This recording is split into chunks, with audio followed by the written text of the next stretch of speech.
안녕하세요. 자, 오늘 저희가 함께 깊이 들어가 볼 자료는 티모시 켈러의 한 설교인데요.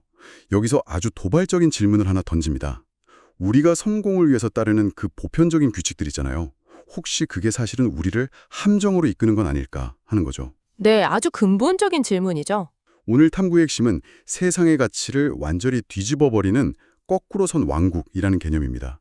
그 근거는 예수의 가르침 중에 가장 유명한, 아마 들어보셨을 산상수훈이고요. 맞습니다.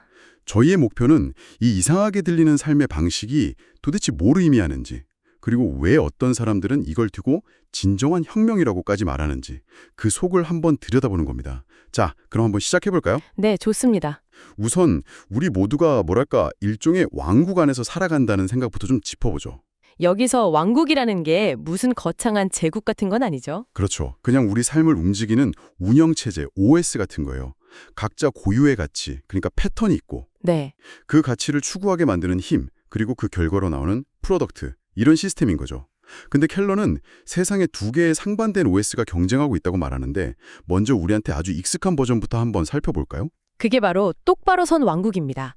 이 시스템이 추구하는 가치는 너무나 명확하고 또 우리에게 익숙하죠. 어떤 것들이죠? 힘, 특히 부의 형태를 띤 힘, 그리고 안락함, 그러니까 물질적인 풍요, 또 남을 이기는 데서 오는 쾌감으로서의 성공, 마지막으로 인기나 명성 같은 타인의 인정, 이 네 가지가 핵심 가치라고 볼 수 있습니다. 아, 이건 뭐 거의 본능에 가깝지 않나요? 소셜미디어만 켜봐도 뉴스를 봐도 우리 사회 전체가 이 가치들을 향해서 막 달려가고 있잖아요. 맞아요. 더 많이 벌고, 더 편안해지고, 더 높이 올라가고, 더 많은 좋아요를 받아라. 이게 거의 성공의 공식처럼 여겨지니까요. 그렇죠. 그래서 똑바로 섰다고 부르는 거예요. 너무나 직관적이니까요. 생물학적으로는 적자 생존의 논리랑 정확히 맞아떨어지고 심리학적으로도 이게 지극히 당연하게 느껴지거든요. 심지어 켈러가 인용한 한 정신과 의사는 기독교의 가르침, 특히 약함이나 희생을 긍정하는 걸 보면서 이건 거의 마조이즘에 가깝다 이렇게 진단하기도 했다고 해요. 와, 마저이즘이라니. 그만큼 세상의 관점에서는 이해하기가 어렵다는 거군요. 네, 바로 그 뜻이죠. 그렇군요. 그런데 켈러의 핵심적인 통찰은 단지 세상은 돈과 권력을 중요하게 여긴다. 이걸 지적하는 데서 그치지 않는 것 같아요. 더 깊이 들어가죠. 네. 진짜 핵심은 이 가치들로 만들어진 시스템이 근본적으로 너무나 취약하다는 점을 꼬집는 것 같습니다. 마치 우리가 평생을 걸고 투자하는 주식이 언젠가는 반드시 폭락할 운명이라는 걸 알면서도 계속 사는 것과 좀 비슷하달까요? 아, 아주 정확한 비유입니다. 그 취약성의 근원이 바로 일시성에 있거든요. 이 왕국의 힘은 오직 지금 여기에만 머물고 그 결과물 역시 순식간에 사라질 수밖에 없다는 거죠. 일시성이라. 네, 한번 생각해 보세요. 만약에 청취자분의 자존감과 행복을 아름다움 아니면 사람들의 사랑 혹은 어떤 대단한 성취 위에 쌓아 올린다고 해봐요. 그럼 어떻게 될까요? 언젠가는 다 무너지겠네요. 그렇죠. 아름다움은 시들고 사랑하는 사람은 떠나거나 변하고 당신이 세운 기록은 언젠가 깨지기 마련입니다. 그래서 켈러가 경고하는 거예요. 만약 이 세상이 전부가 아니라면 이런 일시적인 것들의 인생을 건 사람들은 결국 거대한 우주적 공허함과 마주하게 될 거라고요. 듣고 보니까 상당히 파괴적인 비판이네요. 우리가 당연하게 여기는 삶의 방식 전체가 사실은 절벽 끝에서 벌어지는 파티일 수도 있다. 이런 경고처럼 들립니다. 네, 그렇죠. 그렇다면 이 시스템이 잘못되었다는 어떤 경고 신호, 이런 게 있을까요? 바로 그 지점에서 켈러는 벽에 쓰인 글씨라는 아주 극적인 비유를 가져옵니다. 구약성경 다니엘서에 나오는 벨사살 왕 이야기인데요. 아, 벨사살 왕이요? 네, 그는 바빌론 제국의 마지막 왕인데 적군인 페르시아 제국이 성벽 바로 앞까지 쳐들어와서 나라가 망하기 일보 직전인 상황에서도 거대한 파티를 열어요.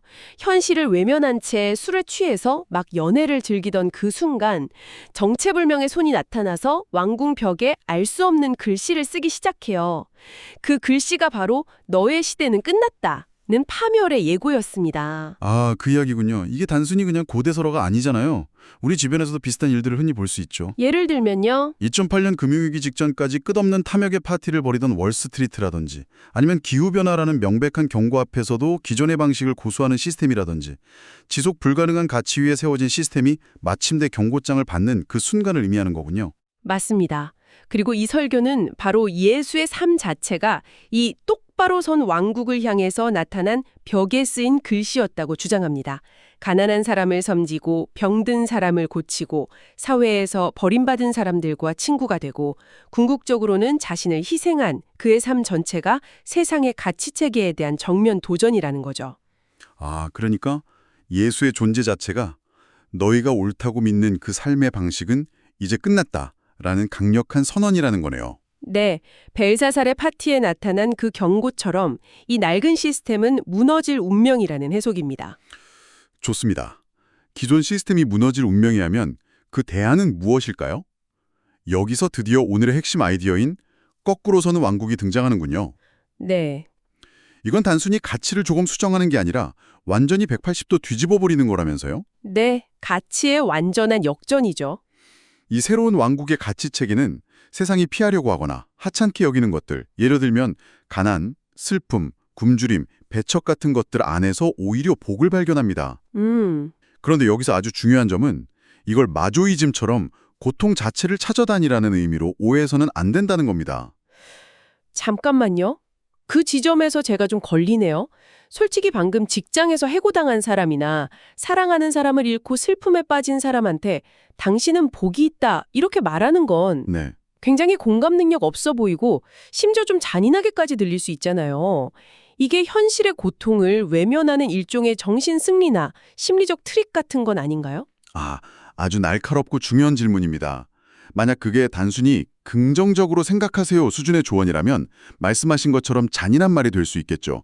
하지만 여기서 말하는 복됨은 상황이 좋아서 느끼는 그런 행복감이 아니에요. 그럼 뭔가요? 그건 상황과 관계없이 내 존재의 가치가 흔들리지 않는 뭐랄까 다른 차원의 현실에 뿌리 내리고 있기 때문에 오는 깊은 안정감과 만족감에 가깝습니다.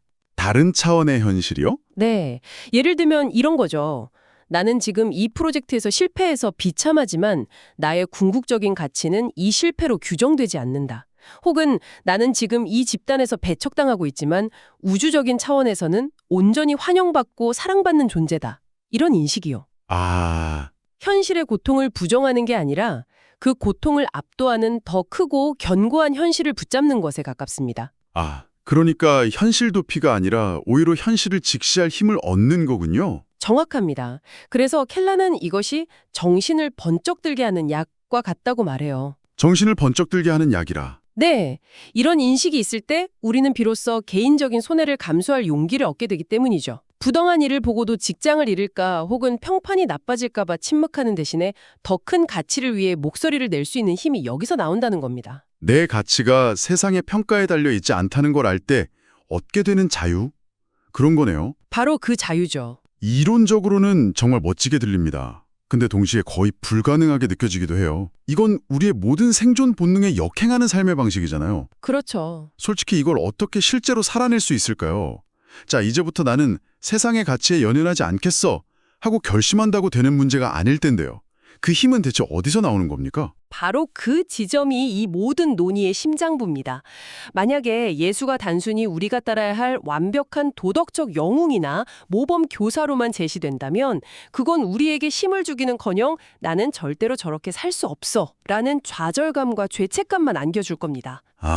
그렇죠. 부담만 더 커지겠네요. 네, 이 혁명의 동력원은 노력이 아니라 대체 또는 역전이라는 개념에서 나옵니다. 대체와 역전이라? 좀 더 쉽게 설명해 주실 수 있을까요? 마치 일종의 우주적인 신분 맞교환 같은 건가요? 네, 우주적 신분 맞교환이란 표현이 아주 적절합니다. 그게 기독교 복음의 핵심 사상이거든요. 우리가 마땅히 받아야 할 그 심판, 그러니까 우주적인 슬픔과 배척, 신과의 단절을 예수가 십자가에서 대신 짊어졌다는 생각입니다. 대신 짊어졌다. 그리고 그 결과로 우리는 그가 마땅히 받아야 할 완전한 수용과 기쁨, 환대를 선물로 받게 되었다는 것이죠. 그의 운명과 우리의 운명이 통째로 뒤바뀌었다는 이른바 위대한 교환 사상입니다. 그러니까 내가 얼마나 잘하느냐의 문제가 아니라 이미 나를 위해 모든 것이 이루어졌다는 사실을 받아들이는 데서 힘이 나온다는 거군요. 해내야 한다는 부담감에서 이미 다 받았다는 자유로의 전환이네요. 바로 그겁니다. 정체성의 변화가 먼저 일어나고 그 결과로 행동의 변화가 자연스럽게 따라온다는 거죠. 켈러는 이 힘을 얻기 위한 조건으로 심령이 가난한 자가 되어야 한다고 말하는데요. 심령이 가난하다는 게 정확히 무슨 뜻이죠? 그리고 여기서 또 영적으로 중산층이라는 재미있는 표현을 쓰던데요. 심령이 가난하다는 건 영적인 파산 상태를 인정하는 겁니다. 신 앞에서 저에게는 내세울 것이 아무것도 없습니다. 저는 전적으로 당신의 자비와 은혜에 기댈 수밖에 없는 존재입니다. 라고 고백하는 상태죠.